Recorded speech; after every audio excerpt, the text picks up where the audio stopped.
Hello everyone, welcome to Visionary Classes. Here we are with the lecture number 2 on the JNU Environmental Science PhD level exam covering the previous year paper of 2019.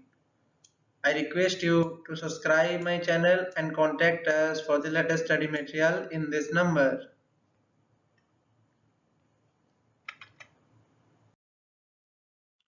So, in the PhD level exam, you will get a duration of 180 minutes, okay, and total marks of 100,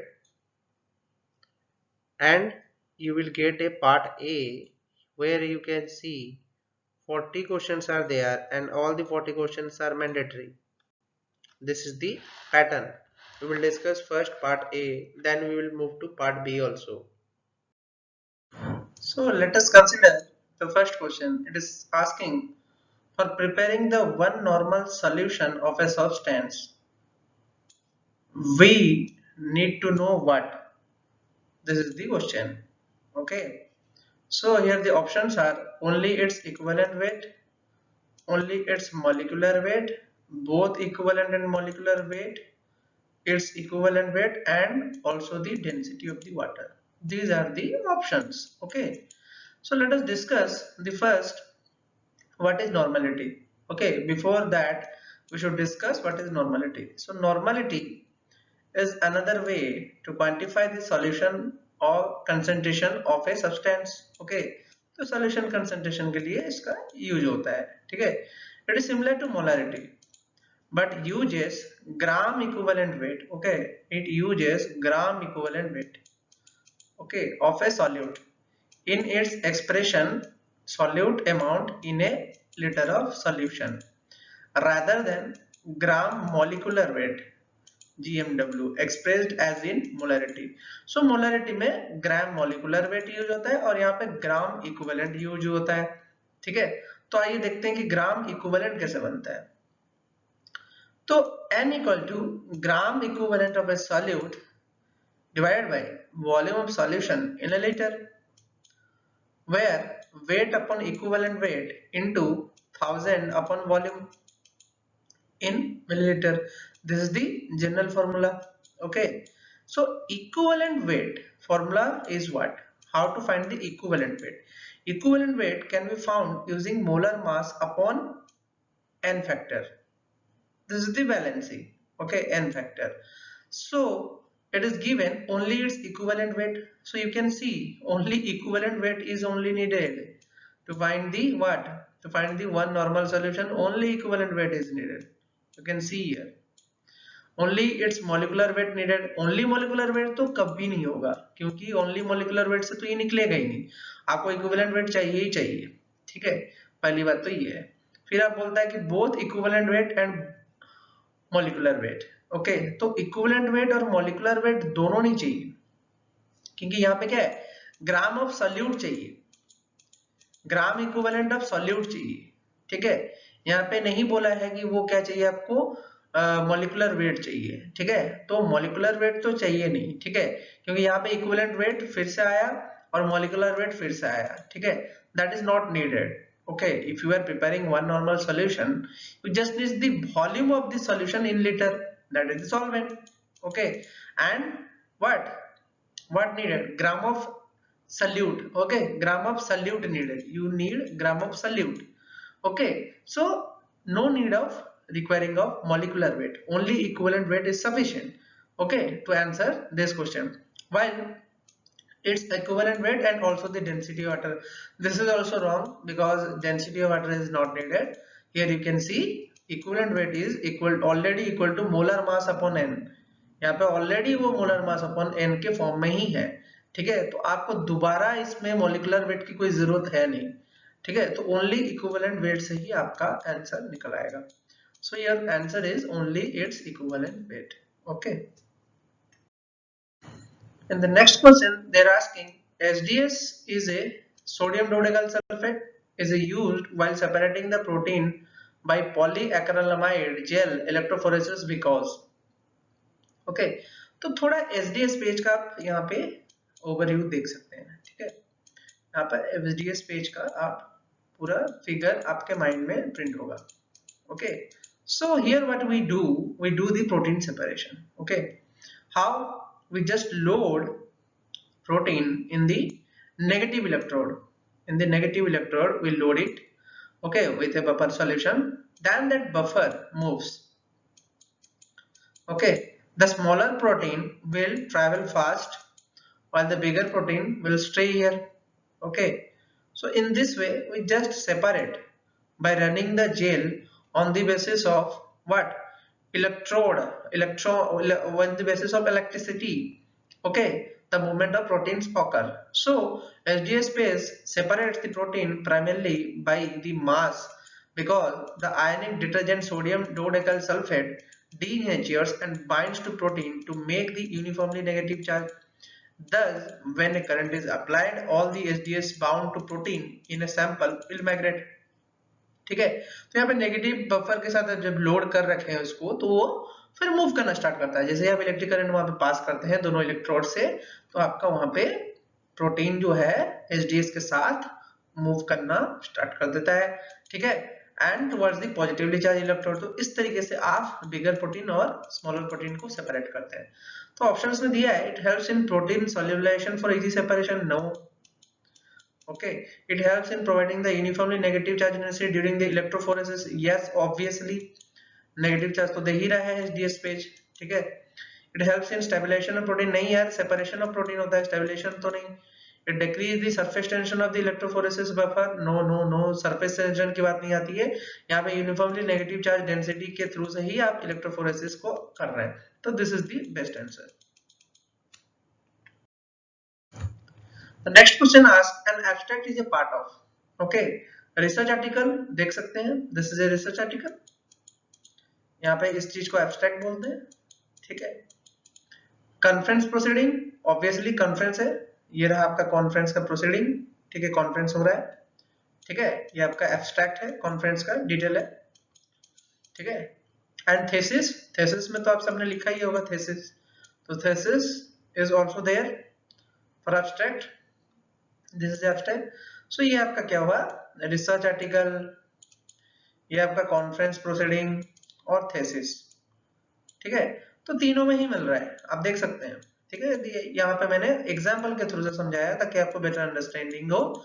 तो all of this is the answer. Very easy, this is the very easy question. Okay, you should remember this. Now ISBN relates to. Okay, you should know the full form of ISBN, ISSN. Okay, these are the full form you should know before you go to exam. So ISBN is the International Standard Book Number. Okay, International Standard Book Number कुछ इस तरीके से होता है. ठीक है, आप देख सकते हैं. This is the ISBN number of the book. Okay, ISSN general के लिए होता है और ये आपका बुक के लिए होता है. Tell us the, this is the ISBN number. तो पहला जो आपका नंबर है that is 9. ओके, यहाँ पे कुछ भी हो सकता है, तो ये आपके बुक के नंबर है, ISBN नंबर है, यहाँ से पता चलता है. फिर आपका यहाँ पे 978 के बाद आपका ये जो 1 आता है.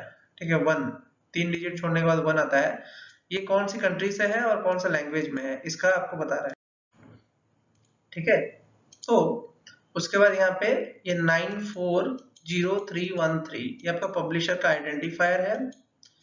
ठीक है, 09 आपका आईडीज है, एडिशन का फॉर्मेट है. ठीक है,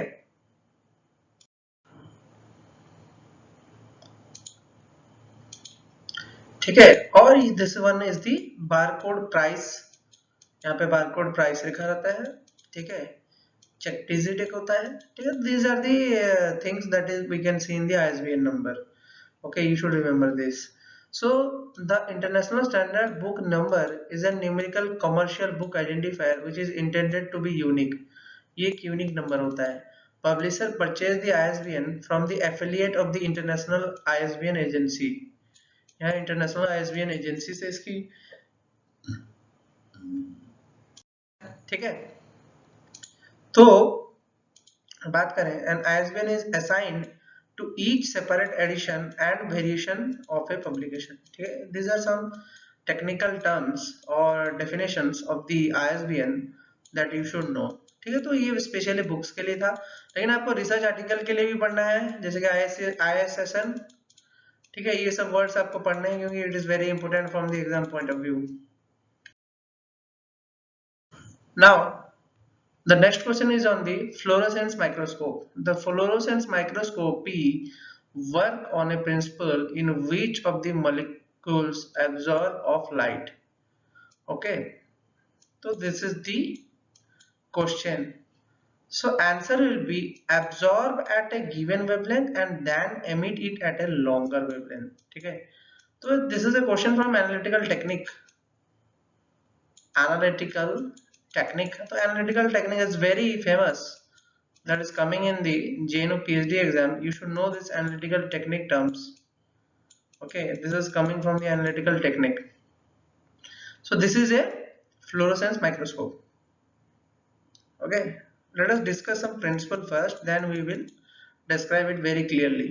So here you can see the principle says the specimen is illuminated with a light with a specific wavelength. Okay, specific wavelength में light को छोड़ा गया और आपके स्पेसिमेन को इल्यूमिनेट किया गया, ठीक है, which absorbs by fluorophores, ठीक है, those specimens are fluorophores, okay, causing them to emit of longer wavelength, ठीक है, emit करता है फिर लाइट को longer wavelength में, principal different colour then the absorb light, ठीक है, तो एब्जॉर्ब लाइट जो लाइट वेवलेंथ एब्जॉर्ब हुआ होगा वो उसी तरीके के लाइट को एमिट नहीं करेगा, उससे कुछ हायर वेवलेंथ के लाइट को कनेक्ट करेगा वो, ठीक है, ऑलरेडी बोल चुका है लॉन्गर वेवलेंथ। तो सपोज करिए वेवगायर है, ठीक है, वेवगायर है, अरे वायलेट लाइट आएगा तो ग्रीन लाइट भी जा सकता है, वायलेट लाइट आएगा तो येलो लाइट जा सकता है। तो दिस इज द थिंग कि आप स्मॉल वेवलेंथ छोड़ रहे हैं तो एमिट होगा लॉन्ग वेवलेंथ, ठीक है, तो इसी बेसिस पे फ्लोरोसेंस माइक्रोस्कोपी वर्क करता है, ठीक है, आपको ये चीज पता होना चाहिए। The illumination of light is separated from much weaker emitted fluorescence through the use of spectral emission filters. Okay, तो यहाँ पे स्पेक्ट्रल एमिशन फिल्टर्स होते हैं जहां से आपका फ्लोरोसेंस लाइट एमिट होता है, ठीक है। तो आइए जानते हैं इसका थोड़ा डायग्रामेटिकल वे में how it is happening. Okay, then you will understand very clearly, ठीक है।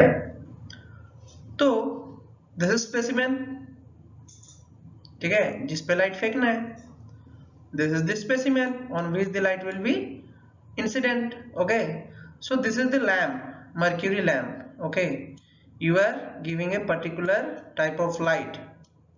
okay, this particular light is an excitation filter। okay, there is a excitation filter which will convert that light into a beam and it will go to a another excitation filter that will give a particular wavelength। okay, give a particular wavelength। there is a dichroic mirror। okay, the role of this dichroic mirror is to transfer this light into the sample। okay, तो suppose blue colour का light आया भाई,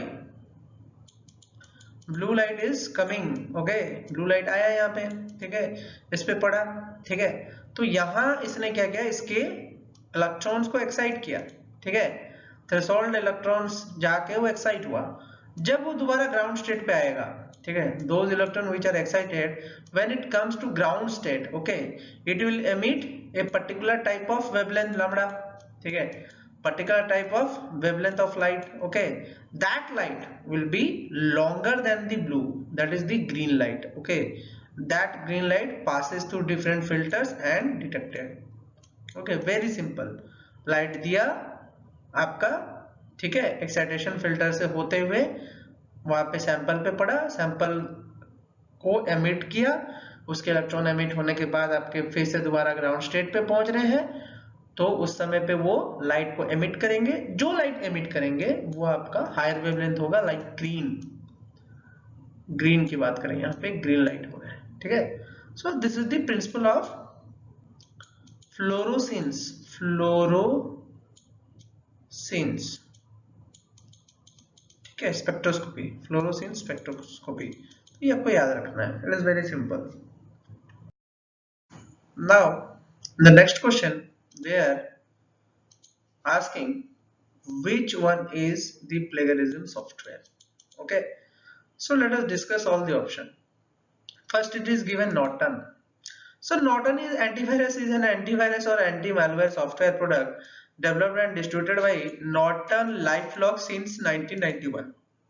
Very easy.